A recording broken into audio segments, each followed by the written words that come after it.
One of my favorite things, I think, as far as graphics and visualizations, is looking at timelines of how certain stories fit together. And for me, the Bible kind of fits into this need for a timeline. Because if you look through your Bible, it can be really confusing trying to figure out where Zephaniah fits in the story, or where Haggai fits, in the overall, timeline. And so we're going to look at that today, because what I want to do is I want to share the story of the Bible. I told some people this morning that they said, "What are we going to preach on?" I said, "We're going to preach on the entire Bible today, but it's going to be a very zoomed out view. It's going to be sort of one of those 30,000 foot views that you might get from an airplane." So what I want to do first is kind of look at this verse, because I think it kind of sets up where we're headed.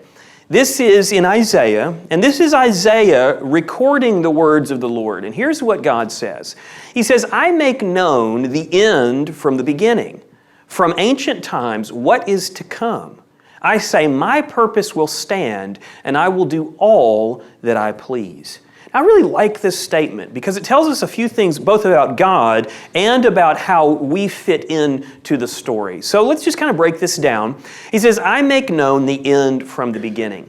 The only way that God could make known the end from the beginning is if He knew the end, if He was able to see the entire timeline. Now, I tend to think God's timeline is much more detailed than the one we're going to look at this morning, but God sees the entire timeline, and He brings things to happen in such a way that it fits with His plan. And so it says, "I make known the end from the beginning." Notice what He says, "From ancient times what is to come." And so He, from ancient times, has had a plan, and He is working towards accomplishing that plan. Then He says, "I say, my purpose will stand, and I will do all that I please." Now, the thing I like about that phrase is it reminds us that God has a purpose in whatever's going on. So if you had a really bad week, for instance, you can remember that that week fits into the overall timeline, the overall story of both the world and your life, and even what it is that God is doing. If you had a really great week, it'll pass as well into the past. And so we remember that. We need to remember that about our experiences, that they fit in to God's plan. So let's take a look at the story of the Bible. Now, I know you can't read this. This is a zoomed out view, but this is what we're going to look at this morning. And so each of these little blocks, just so you kind of understand what we're going to be doing, each of these little blocks represents one of the books of the Bible. And each of these blocks covers a certain amount of time. And generally what that means is, for instance, Genesis, which we're going to look at, Genesis covers the story from a certain time to a certain time. And so each of these blocks represents one of those books. Now, I really like this kind of timeline because for me, it helps me remember what the purpose of a book is. If you know what the era in which a book of the Bible was written and what it was written about, then it helps us to remember what it's about. So let's begin in the beginning. Now, you'll notice that this says unknown dates. Now, there are people who have a very strong, but I'm going to call it opinion, a very strong opinion about the date of the creation. But I'm going to go ahead and tell you, the Bible doesn't actually give us a date for the creation. Anybody that has a date for the creation, what they've done is they've taken genealogies and they've worked backwards and they've come to a date. But it's important to remember the Bible doesn't actually give us a year. So that's why I wrote here unknown dates. We don't know exactly what date the creation happened on, but we know that it happened because we're sitting here. And Genesis covers the story from creation through a number of very important events. And so Genesis, its purpose is to tell us about the genesis of both the world, but honestly, more importantly, the genesis of a very important nation. And so in Genesis, we have stories that you'd recognize, like Noah and the flood. We have stories of other characters in that time frame, but ultimately we come to the main character of Genesis, and it is Abram. Abram is the centerpiece of Genesis. And Abram had a special relationship with God. And what God wanted to do was to make a special place in the world. You see, the world was covered in darkness from the very beginning. From the time of Adam and Eve and the fall, sin covered the world, and it was shrouded in darkness. And from that very early time, God made this promise that one day there is going to come someone who's going to save you from this darkness.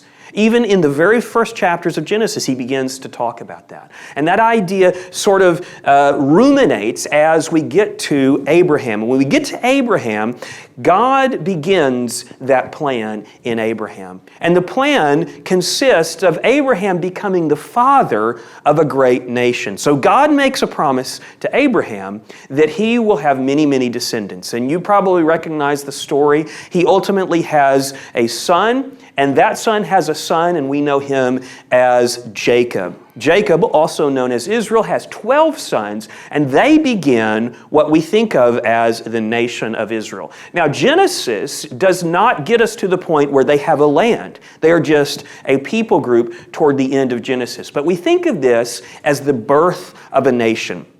And so towards the end of Genesis, we have this almost tribe of people, and they are going through some difficult times. And Genesis ends with the nation of Israel, a people group, finding themselves in Egypt. And that is where Genesis ends. Now, interesting thing about this time period is that Job, the book of Job, is also written around this time. It's one of the oldest books we have in the Bible. Another interesting thing about Job is even Job, in this very ancient time, was aware that a Redeemer was going to come. Job has this amazing statement in the middle of his book that says, "I know that my Redeemer lives." And then he goes on to say that one day, even after my flesh has passed away, that Redeemer is going to step foot on this earth. And he's going to save and redeem. I mean, think about how long ago Job was written, and even Job knew about this Redeemer that was to come. And this is a theme that shows up over and over throughout the Bible. So we come to the end of Genesis and after the time of Job, and we come to Leviticus, Numbers, Deuteronomy, and Exodus. And these books talk about a transition time of this special nation of Israel. So Israel is in Egypt. They have a good relationship with the administration in Egypt to begin with, but over about 400 years, it begins to become a difficult situation. And we don't have really any or very much information about that time, but over time, the children of Israel become slaves in Egypt, and they need to be freed. And so God raises up a Redeemer type. Not the ultimate Redeemer that's talked about in Job or in Genesis, but a type of Redeemer that is to move them to the next phase. And that Redeemer is Moses. Now, one interesting thing about Deuteronomy and Exodus is that it once again talks about this Redeemer that's to come. In Deuteronomy especially, God tells Moses, "I'm going to send your people another one like you someday. Someone that's going to come and prophesy, and the people will listen to him, and he will lead the people." Once again, that same theme of Redeemer shows up even in these ancient books. And then we move into the book of Joshua. And Joshua is the story of those nomadic children of Israel finding a homeland. And through conquest and God's leading, they take over the land of Canaan, which God had handed over to them. And that is an amazing story. Stories that you recognize like Jericho and others of conquest come from the book of Joshua. And then, once they're in the land of Canaan, which is now going to be called Israel, there begins a time that we call the time of the Judges.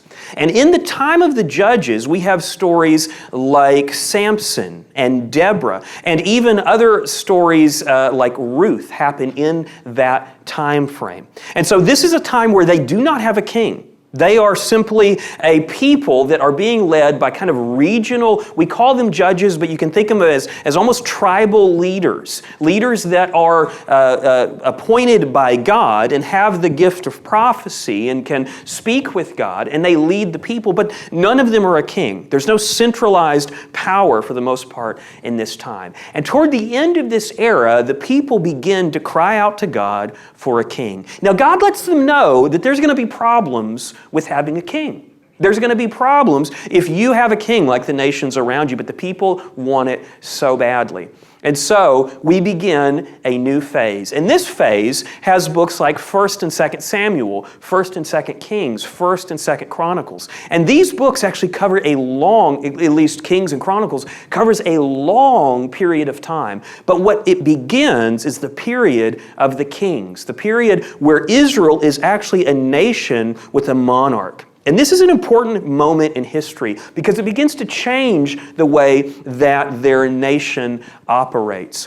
And so also at this time, Psalms begins to be collected. Now, we usually think of the Psalms as written by David, and that's true. However, there are Psalms that are written later as well. You'll notice if you read through the Psalms, many of them will tell you if they're written by David or written by someone else. And so David wrote a lot of the Psalms, but you'll notice that the book of Psalms stretches quite a ways too, because there were Psalms that were written, we think, as late as like 500 BC or in the 500s. So it spans a long period of time. So with 1st and 2nd Samuel, 1st and 2nd Kings, 1st and 2nd Chronicles, what we have is the story of a nation rising into a nation with a monarch. And the first king of Israel, which you probably remember, was Saul. Now, Saul had some good qualities, but ultimately Saul ended his life in rebellion against God, and ultimately he committed suicide. It was a very sad story. It was very sad for the nation of Israel, but also just sad for us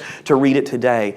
And after him came the greatest king that Israel would ever see, King David. And God had prepared King David from a young age. And the Bible tells us that King David was a man after God's own heart. And so King David was one of these great kings who was a prophet and a king. He spoke to God. He had an amazing relationship with God. He also had his flaws, but he was a spiritual leader for the nation. And so King David was a very important, influential king in the history of Israel. And ultimately, King David longed to build the temple.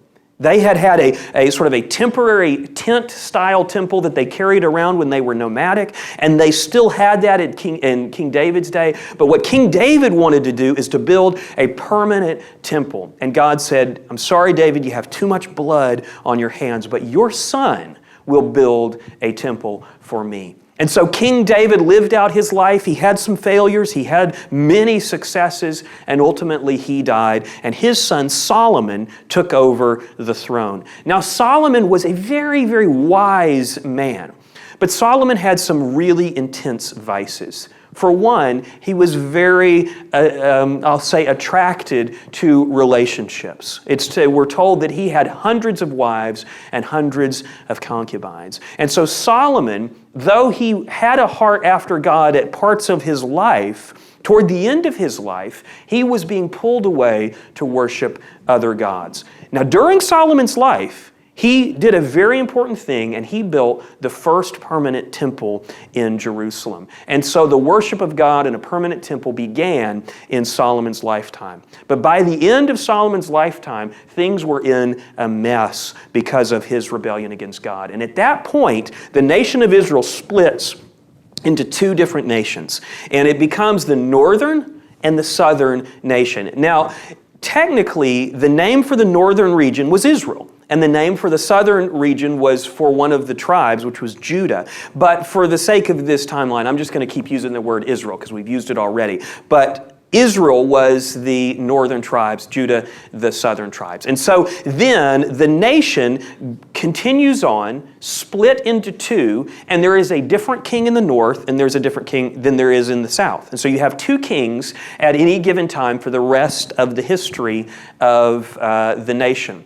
So in this time, we have books like Proverbs and Ecclesiastes and Song of Songs. Those are written by Solomon, and then at the end of his life, of course, those are concluded. So we go into now the split kingdoms. And this is when God begins to use vocational prophets. And these are prophets that you'd recognize, like Jonah. Now, Jonah is pretty unique because Jonah was not just ministering to Israel or Judah, like most of the prophets were, but God actually used Jonah to minister to a foreign power, which was Assyria. He sent Jonah to the capital of Assyria, which was Nineveh, to preach to them. And that was a little bit uncommon because most of the prophets were dedicated to a certain region, either the north or the south. So we have prophets like Joel, Amos, Hosea, Isaiah, Micah, Nahum, and Zephaniah. And so these prophets had certain regions that they were responsible to, and they would hear from God, and they would deliver those words to the people. Now you may begin to wonder, why did we need prophets?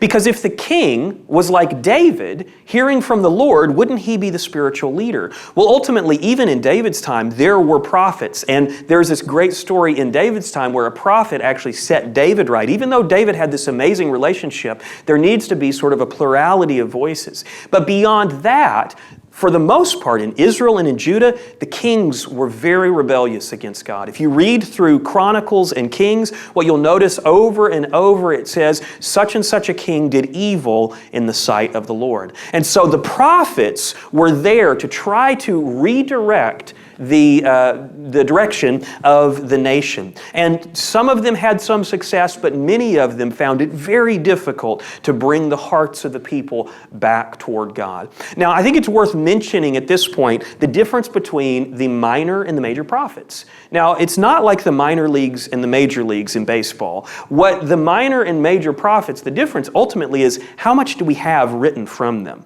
If we have a lot like Isaiah or Jeremiah, we call them a major prophet because we know more about what their message was. If we have a very short book like Zephaniah, then we call him a minor prophet just because we don't know a whole lot about him and his book is very short. So, this is the era of the split in Israel. So let's move forward. There's two different times when the nation went into exile. And you may say, well, how is it possible for two different times to go into exile? Well, because there's two different nations ultimately.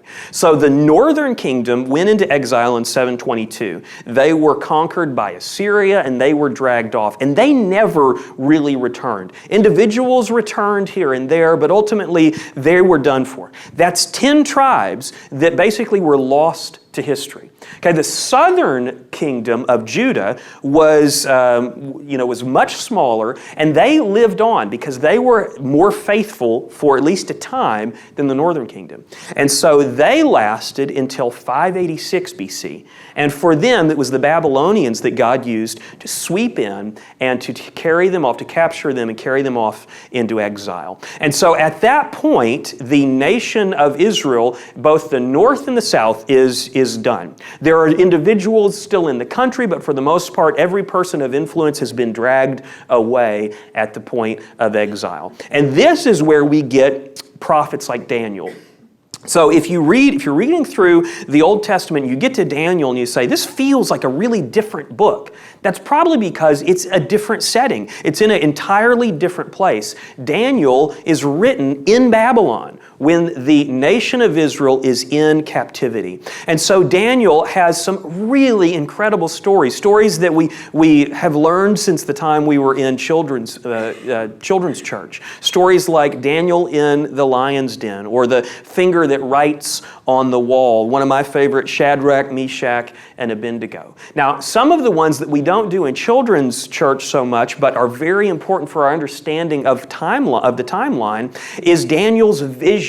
Daniel had these incredible visions of what was going to happen in the future. And do you know that Daniel prophesied down to the day when the Redeemer would come? Now, many of the prophets talked about the Redeemer, but in my opinion, none as specifically as Daniel on the time frame. And so Daniel gives a certain time frame. It says this is when this Redeemer that we've been talking about forever is going to arrive. And so that's Daniel. We also have other minor prophets in that time who were ministering in that era. Now, after the time of exile, what comes is Israel is ruled by others. And you say, well, wait a minute, but Israel is in Babylon. Well, Israel is allowed to return to their land. But they're not allowed to return and have their own king. They are actually ruled by those who are in Babylon, which by this point are the Medes and the Persians, basically.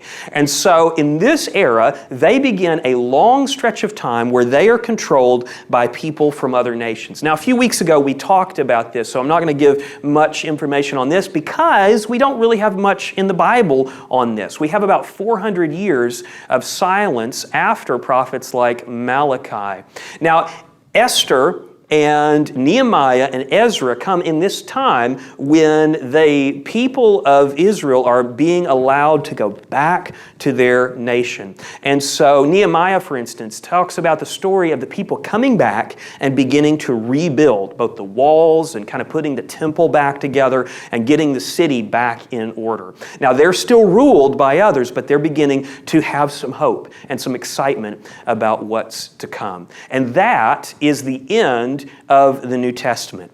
Now, at the end of the New Testament, actually just a couple of chapters before the very end, Malachi in chapter 3 has this incredible prophecy about the Redeemer, that God would come to His temple. And also, not only does he talk about the fact that the Redeemer is going to come, but he talks about a messenger who is going to come before the Redeemer. And I bet, because we talked about a messenger last week, you can think of who that might be. So, we have a short period of time where the Jewish nation was ruled on their own, and then we come to the New Testament era. Once again, Israel is under foreign control. And this is where these books fit in: Matthew, Mark, Luke, and John. Now, the world has changed incredibly since the close of the Old Testament. It's been 400 years.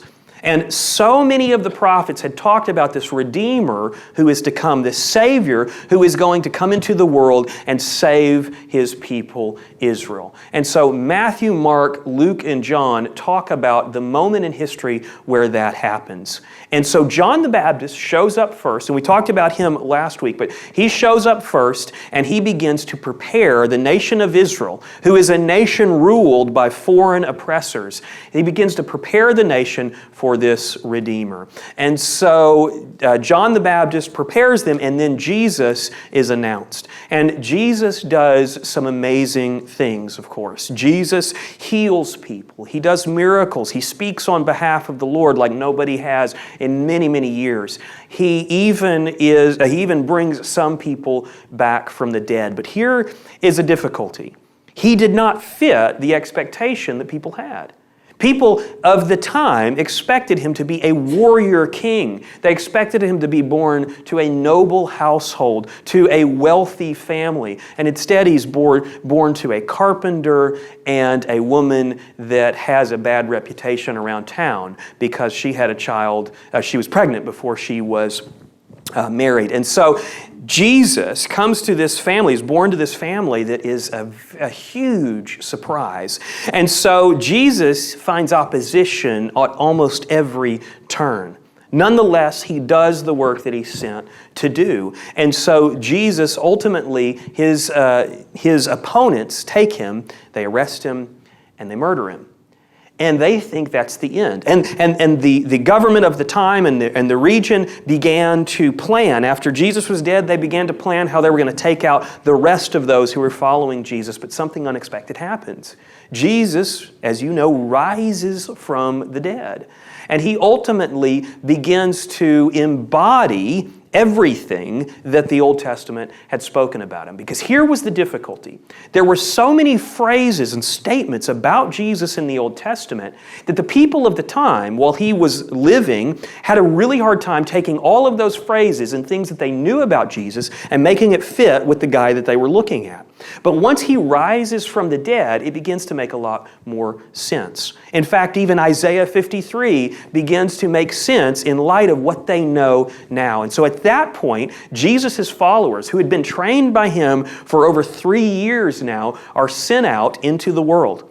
And they're sent out not only to Israel, but to go beyond Israel, which was unthinkable at the time as far as proselytizing and evangelizing. But his followers are sent out into the world at large and told, you need to make disciples and you're going to build the church. And at this point, we have the beginning of what we would call the church age, the point in time where we actually live. Now, I didn't have enough room on the timeline to fit all of these, but all of the letters in the New Testament, everything other than Matthew, Mark, Luke, and John, and Acts are letters written to either churches or specific people. Even Luke it seems kind of like a letter because it's written to a specific person. So the rest of the New Testament are letters, and those all were written in this era of time, before 70 AD. Now the Bible concludes before 70 AD, as far as we can tell, or around that time.